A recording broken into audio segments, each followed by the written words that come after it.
I'm the director of the SEEK program, the Percy E. Sutton SEEK program. And if you know about the history of opportunity programs, this was one of the first opportunity programs in this nation that granted access to college to Black, at the time Puerto Rican, Black and Puerto Rican students to come into college with financial aid.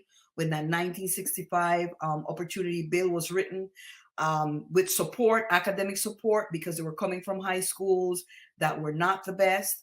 So they get an advisor, counselor. So the framers of this particular opportunity program that started in 1966 were people like David Dinkins, people like Basil Patterson, people like Percy E. Sutton, the great Shirley Chisholm, renowned activists in the nation. So they frame the institution of the establishment of this program within CUNY.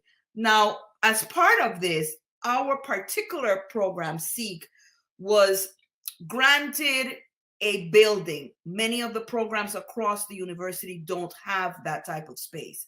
But because for 25 years, in the hopes that they would leave, the university kept them at the back, in the back.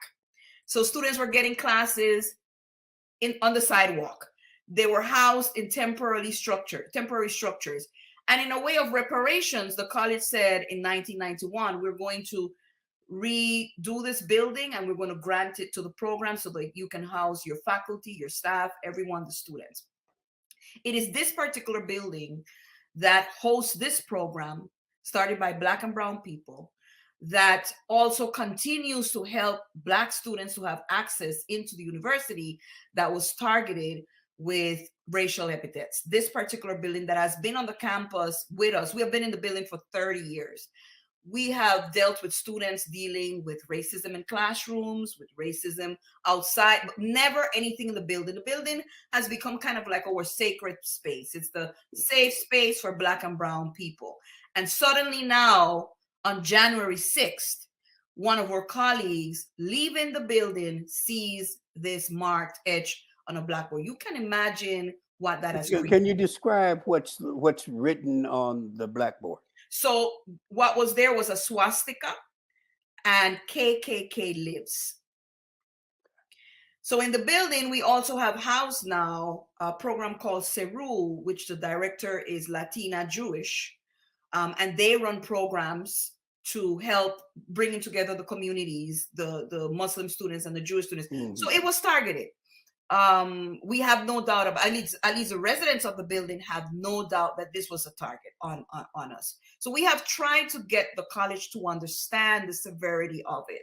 Statements have been made, but they're still lacking that centering and that safeguarding of the humanity in the building. And that is our current struggle. And Dr. Duncan can probably speak a little bit more about that. Okay. Dr. Natanya Duncan, who is available now, she is the director of Africana Studies and Research Institute at Queens College. And if I understand this correctly, you were personally targeted.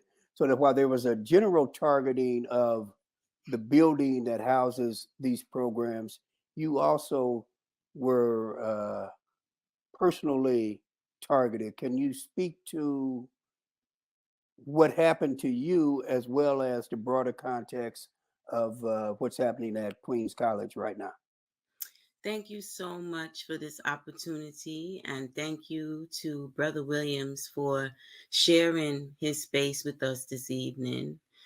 I became Director of Africana Studies at Queens College as recently as August officially of 2020. So I've only been at Queens College, City University of New York, for approximately 6 months. And not fully 6 months yet. It won't be 6 months until the 25th of February in actuality.